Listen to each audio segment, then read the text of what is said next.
Boa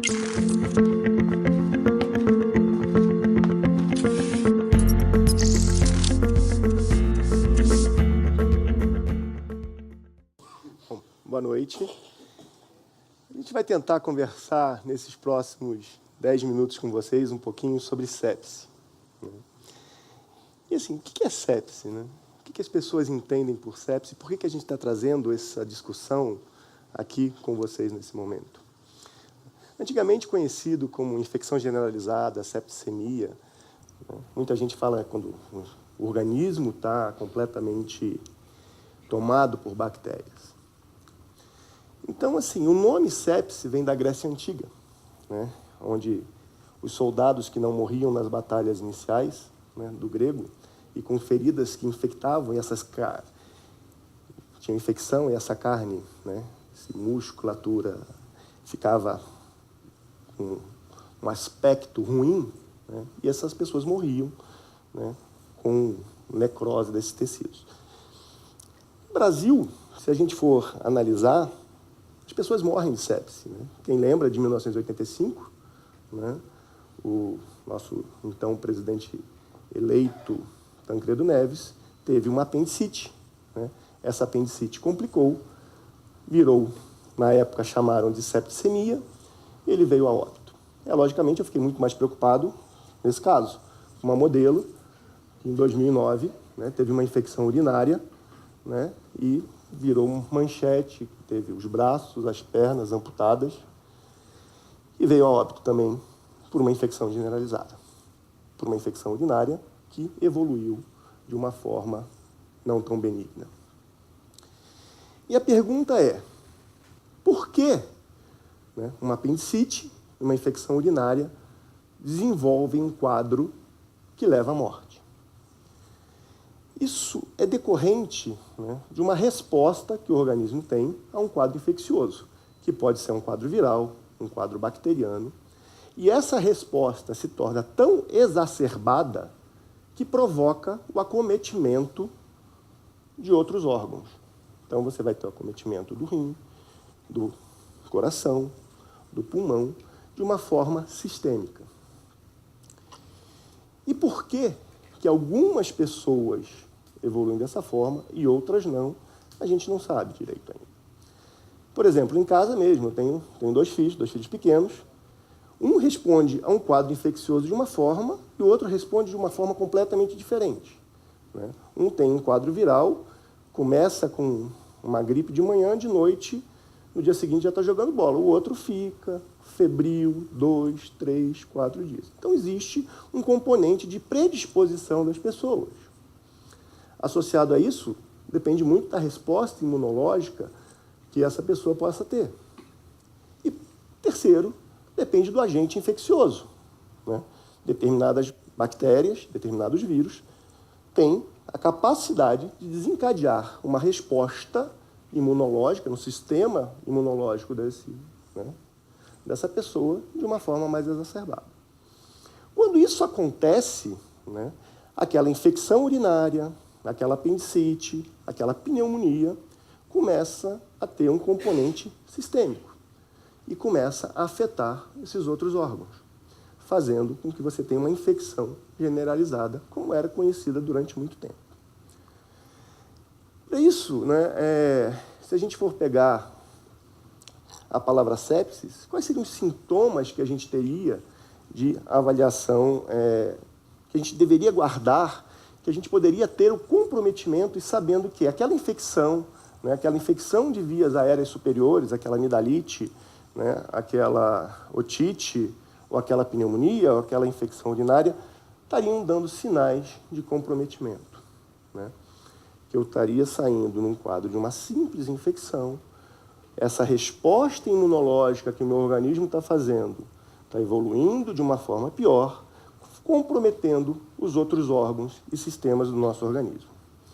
Então, eu achei bem interessante esse acrônimo que foi feito, né, com a palavra sepsis, onde você tem que avaliar se eu estou com calafrios, né, estou tremendo com muito frio ou com febre alta, se eu tenho, né, sentindo dor, né, um grande desconforto no organismo, né?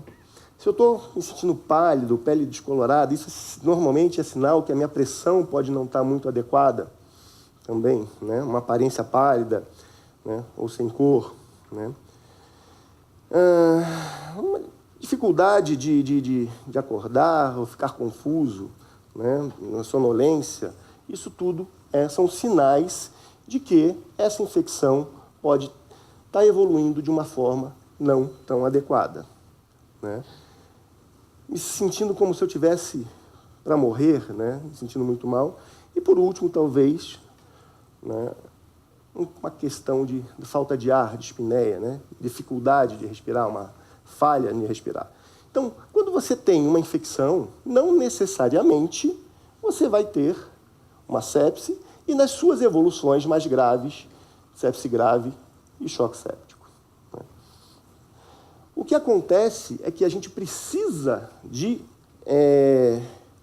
que esse diagnóstico seja feito o mais rápido possível para que a gente consiga ter as medidas, né, de tratamento adequados para que você evite, né, tente evitar que essas complicações sejam realizadas. E por que a gente está falando de sepse? Se a gente for avaliar dentro das unidades de terapia intensiva, né, a sepse é a doença mais interna, né, e que tem uma alta taxa de mortalidade. E as pessoas não têm conhecimento adequado sobre essa doença. Talvez o conhecimento específico sobre que isso, né, que essa infecção, quando evolui de uma forma inadequada ou de uma forma exacerbada, podemos falar dessa forma, ela pode matar. E mata muito mais, por exemplo, do que um infarto agudo do miocárdio. Se uma pessoa na sua casa fala que tem dor no peito, né, quando faz esforço, qual é a primeira coisa que todo mundo vai pensar? Acho que você tem que procurar um cardiologista, acho que você pode estar infartando. É bem verdade que o infarto, a mortalidade dele na fase aguda, quando não tratada adequadamente, pode acontecer, pode ser, né, letal. Mas o que acontece com a sepse é que ela evolui de uma forma mais silenciosa, né, de forma que você vai tendo esse comprometimento desses órgãos, comprometimento renal, seu rim para de funcionar, comprometimento pulmonar, você já não consegue oxigenar de forma adequada, o coração já bate mais fraco, já fica meio molinho, né? O rim não funciona, o fígado não funciona, então você tem uma falência de todos os órgãos que são responsáveis pela manutenção do seu status adequado de vida. E quando a gente vê a mortalidade da doença, né, no Brasil, os números são alarmantes, né? Cerca de pacientes que internam, né, nos hospitais brasileiros, e a gente está falando aí de hospitais públicos ou privados, se a gente pegar a mortalidade desses pacientes que internam com uma fase mais grave da doença, é cerca de 40% a 50% de mortalidade no nosso país. Ou seja, você joga uma moeda para cima, você entra no hospital, você sabe se vai sair vivo ou se vai sair morto. Isso se deve porque as pessoas não têm o real conhecimento da doença e do que ela pode causar, né? Então, a gente só vê isso numa fase mais tardia.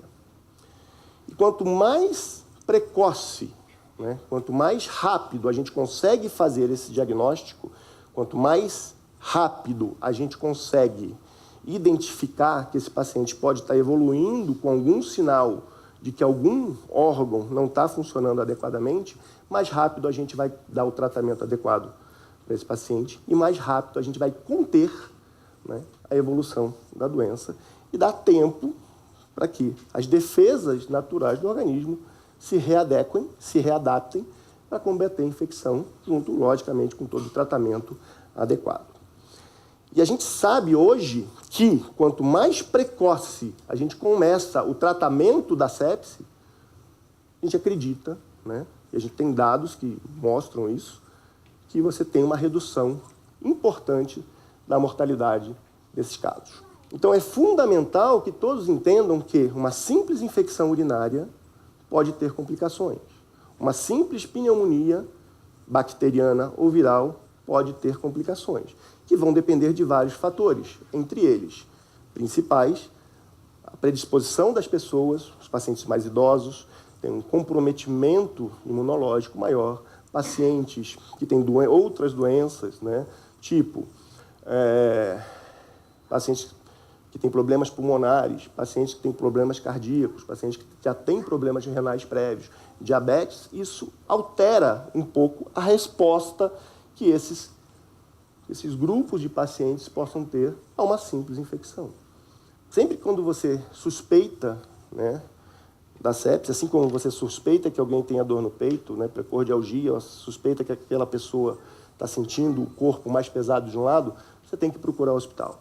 Então, se você tem uma febre muito alta, a pressão começa a cair, você está com muita falta de ar, é importante que você tenha o mais rápido possível acesso ao hospital para que a gente consiga dar o melhor atendimento a esses pacientes. Então, sempre quando você suspeitar da sepse, né, procure o mais rápido possível o atendimento hospitalar. Eu vou passar um vídeo para você ver que isso é uma preocupação mundial, né, global, que existe uma campanha, uma aliança mundial, global da sepse, né, que a gente vai ver esse vídeo. Mein Name ist Mark. Ich habe 2012 meinen besten Freund Martin im Alter von 41 Jahren durch eine Sepsis verloren. Ni Luba. Na damu da rashin 'yata Zainab, 'yar kwana 5, dalilin cutar mugunyar jini watanni 7 da suka huce.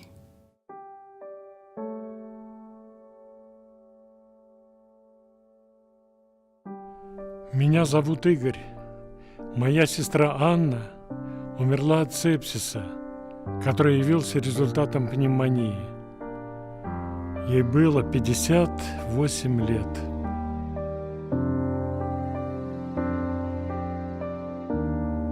Meu nome é Maria. Em 2012, perdi meu marido, Leolário, de sepsis.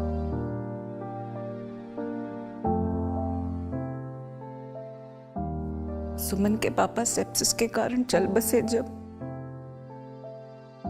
मैं पापा को बहुत मिस करती हूँ। My name is Patrick. I contracted sepsis aged 9 months old, and as a result, I lost all of the fingers on my left hand, the second and third digits on my right hand, and my right leg below the knee. But I survived. Então a gente tem que saber, né, que isso existe e a gente tem que estar preparado para isso. É isso que eu queria falar. Obrigado.